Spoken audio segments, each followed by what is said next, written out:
Baik, selamat pagi Bapak Ibu Saudara yang dikasih Tuhan. Saya berdoa saudara dalam keadaan sehat selalu dan aman dalam perlindungan Tuhan. Kita akan melanjutkan dalam devotion from home pagi hari ini, pembacaan dari kitab 1 Yohanes pasal yang kedua. Beberapa minggu yang lalu kita sudah membaca ayat 18 dan 19.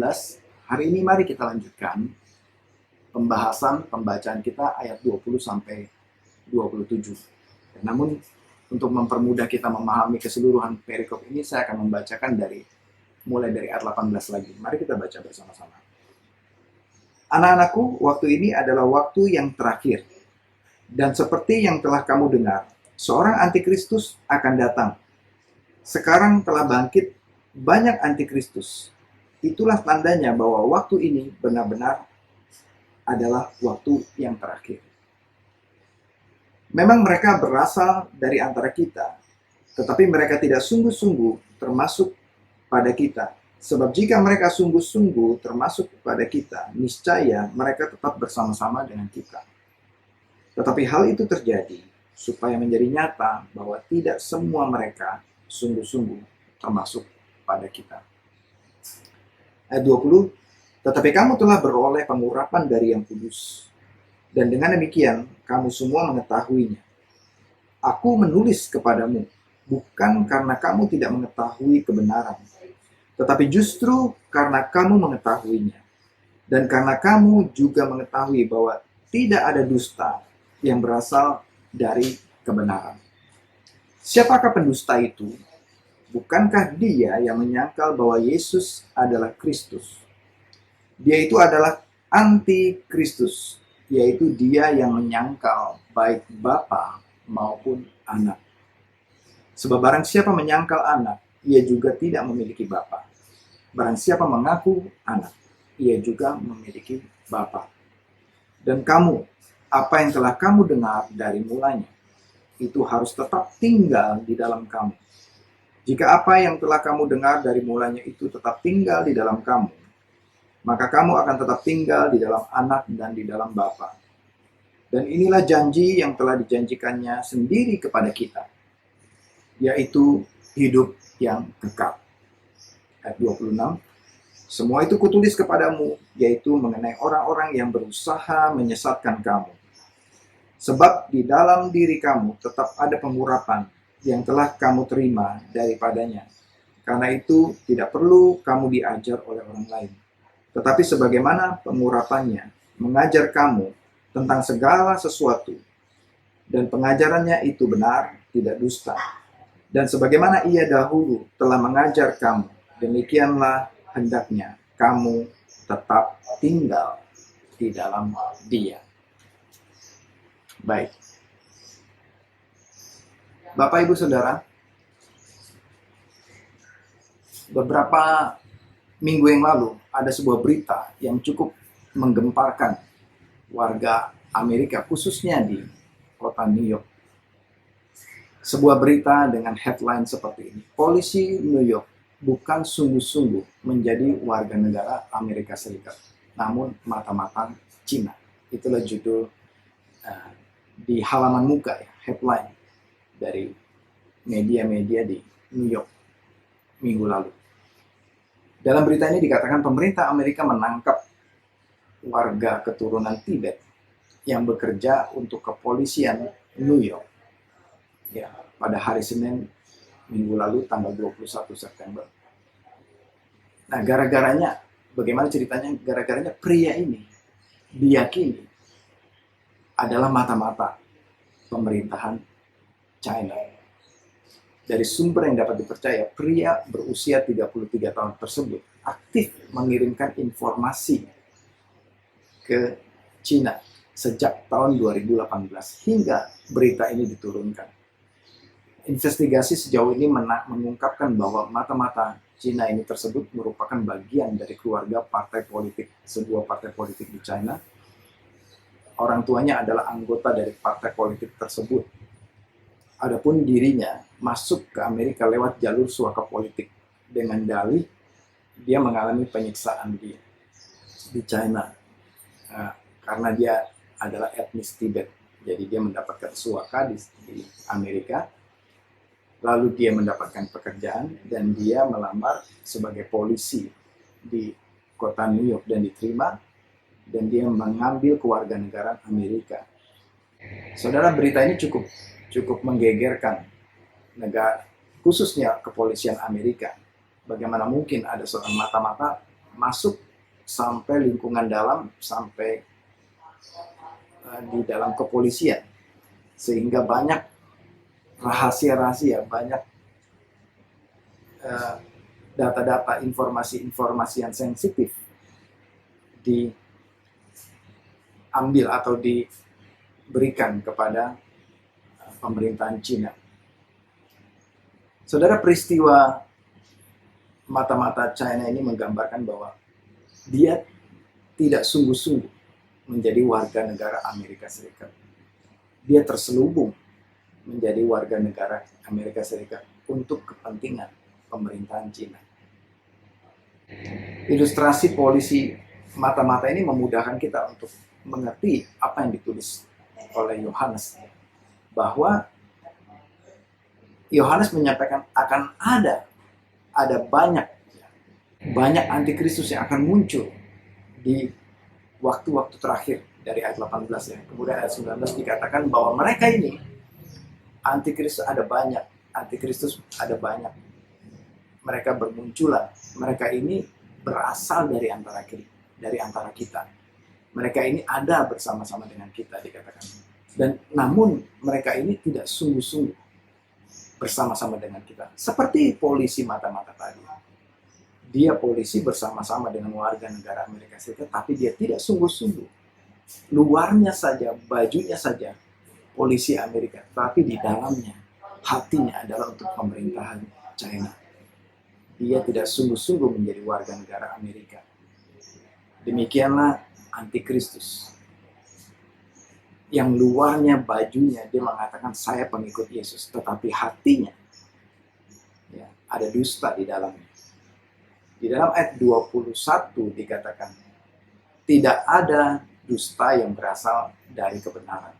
Siapakah pendusta itu? Dalam ayat 22 dikatakan pendusta itu adalah dia yang menyangkal bahwa Yesus adalah Kristus.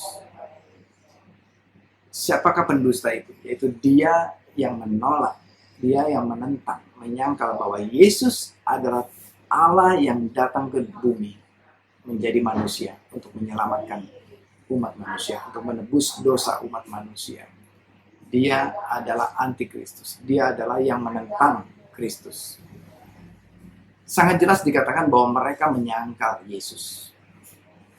Mereka yang menyangkal Yesus. Mereka yang menentang Yesus. Mereka yang tidak percaya. Ada banyak orang ini yang mengaku dirinya ada di dalam kelompok orang-orang Kristen ini. Tetapi di dalam hatinya mereka menyangkal. Di dalam hatinya mereka tidak percaya bahwa Yesus adalah Tuhan. Mereka tidak percaya, tidak menerima bahwa Yesus adalah anak Allah. Mereka tidak percaya bahwa Yesus adalah satu-satunya jalan keselamatan dalam kehidupan mereka. Tuhan Yesus, Rasul di dalam kitab ini dikatakan, kalau engkau menyangkal aku, menyangkal anak, maka ia juga menyangkal Bapa. Barang siapa menerima, percaya kepada anak, dia juga percaya kepada Bapa. Nah, mereka yang menyangkal anak, mereka juga menyangkal Bapa. Mereka inilah yang disebut anti-Kristus. Kata-kata anti-Kristus hanya ditemukan di dalam kitab Yohanes. Ditemukan 5 kali di dalam Alkitab. Hanya di dalam kitab Yohanes. Yaitu di dalam 1 Yohanes. Di dalam kitab 1 Yohanes. Itu sebanyak 4 kali disebut kata-kata antikristus. Kemudian di dalam 2 Yohanes. Itu 1 kali disebut kata-kata antikristus. Dan tidak ditemukan di tempat yang lain. Kata antikristus berasal dari bahasa Yunani antikristos. Anti berarti menyangkal, menolak, menentang, melawan, against. Ya. Lalu Kristos, Kristos ini diterjemahkan Kristus, ya, yang artinya yang diurapi. Kristos artinya yang diurapi, yaitu Dia, Yesus, Mesias. Jadi antikristus adalah mereka yang melawan, mereka yang menentang, mereka yang menyangkal Kristus. Mereka yang menyangkal Yesus adalah Kristus. Mereka yang menentang, mereka yang menolak, mereka yang tidak percaya bahwa Yesus adalah Mesias, bahwa Yesus adalah Juru Selamat, bahwa Yesus adalah Tuhan. Nah, di dalam pasal ini dikatakan antikristus itu ada banyak, telah bermunculan.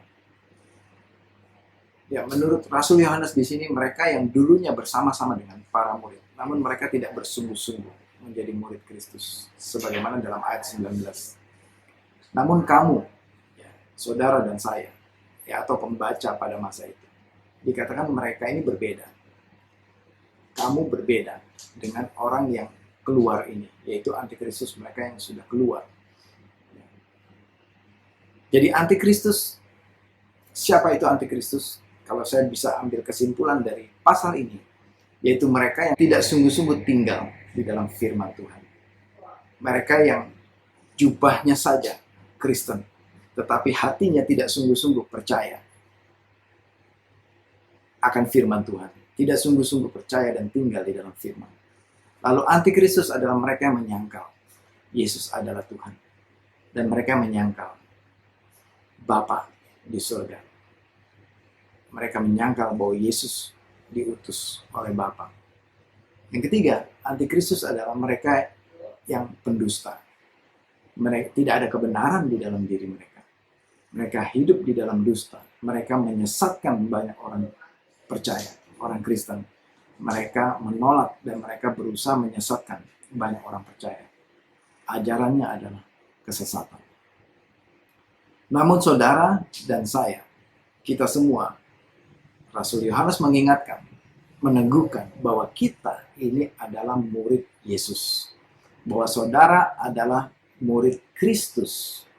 Yaitu apa tandanya? Ya, dari pasal ini, dari perikop ini, kita bisa ambil kesimpulan bahwa saudara dan saya adalah orang yang bersungguh-sungguh menjadi murid Kristus Yesus. Di ayat ke-19, kita yang bersungguh-sungguh menjadi murid Yesus. Apa itu bersungguh-sungguh? Yaitu kita percaya bahwa Yesus adalah Tuhan di dalam hati kita. Dan kita menerima Yesus adalah Tuhan. Kita mengaku bahwa Yesus adalah anak Allah. Dengan kita mengaku dan menerima Yesus adalah anak Allah, dengan demikian dikatakan kita juga menerima Bapa di surga. Kita juga mengakui bahwa Allah Bapa adalah Allah kita. Lalu kemudian apa yang Yohanes katakan? Meneguhkan kita. Siapakah kita? Kita ini adalah orang-orang yang telah beroleh pengurapan dari Yang Kudus. Siapa Yang Kudus itu? Yang Kudus itu adalah Allah Bapa di surga. Yang Kudus itu adalah Tuhan kita, Yesus Kristus. Kristus artinya yang diurapi. Kita telah beroleh pengurapan dari Ia yang telah diurapi, yaitu Yesus Kristus. Dia juga yang mengurapi kita, yang telah memilih kita, yang telah menetapkan kita untuk menjadi kudus, yang telah menetapkan kita untuk mendapatkan bagian di dalam kerajaan surga bersama-sama dengan Dia yang kudus, yaitu Yesus Kristus, Tuhan kita. Yang ketiga, siapakah saudara? Sebagai murid Kristus, kita adalah orang-orang yang telah mendengar, yang telah mengetahui kebenaran firman Tuhan. Di ayat 21, kita telah mengetahui. Oleh karena itu, Yohanes menulis kepada kita, karena kita sudah mengetahui, kita sudah dengar firman Tuhan. Dan kita sudah tahu firman Tuhan, kita sudah menerima firman Tuhan. Oleh karena itu, peringatan ini ditujukan kepada kita. Hei, ingat bahwa saudara ini orang-orang yang berbeda dengan orang-orang yang tidak sungguh-sungguh itu.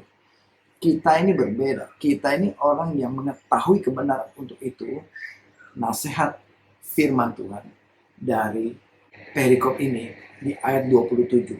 Sebab di dalam diri kamu tetap ada pengurapan yang telah kamu terima daripadanya.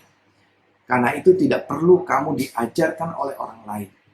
Tidak perlu kamu dengar ajaran sesat. Tidak perlu dengar yang lain. Dengar saja ajaran para rasul ini. Dengar saja ajaran Kristus ini. Yaitu ajaran firman Tuhan ini. Tetapi sebagaimana pengurapannya. mengajarkan kamu tentang segala sesuatu, mengajarkan kita tentang segala sesuatu. Apa itu? Yaitu pengajaran yang benar, bukan pengajaran yang dusta. Mengajarkan kita segala sesuatu, dan sebagaimana Ia dahulu telah mengajar kamu, bagaimana Yesus telah mengajar kita, demikian hendaknya kita tetap tinggal di dalam pengajaran, di dalam firman Tuhan, di dalam firman Kristus, di dalam firman Tuhanlah kita tinggal. Pegang itu kuat-kuat pengajaran firman Tuhan. Apa yang Yesus ajarkan kepada kita. Bersungguh-sungguh tinggal di dalamnya. Agar hidup kita tidak terombang-ambing dengan ajaran-ajaran sesat. Agar hidup kita tidak terombang-ambing dengan iming-iming pengajaran sesat yang menyesatkan kita. Tetapi kita tetap berpegang teguh pada pengajaran firman Tuhan. Oleh karena itu, Bapak Ibu Saudara, mari kita berpegang teguh. Tekun untuk membaca firman Tuhan, tekun untuk belajar firman Tuhan, dan saudara, saya mendorong tekun untuk juga bersekutu di dalam kelompok life group saudara masing-masing untuk tekun mempelajari firman Tuhan. Mari kita berdoa. Terima kasih Bapa untuk firman-Mu yang penuh kuasa pada pagi hari ini, bahwa di tengah angkatan ajaran yang begitu menyesatkan pada masa-masa akhir ini, kami mau tetap berpegang teguh kepada firman Tuhan. Firman yang hidup. Firman yang menjadi kekuatan kami. Itulah yang menjadi pegangan kami. Untuk kami tidak mudah terombang-ambing, tersesat dengan apa yang dari dunia. Tetapi kami ada di dalam rencana Tuhan yang sempurna. Di dalam firman Tuhan yang adalah kebenaran. Yang adalah Yesus Kristus itu sendiri adalah kebenaran. Biar kami tetap percaya dan tinggal di dalam Yesus Kristus Tuhan kami. Di dalam nama Tuhan Yesus Kristus. Haleluya. Amin. Tuhan Yesus memberkati saudara.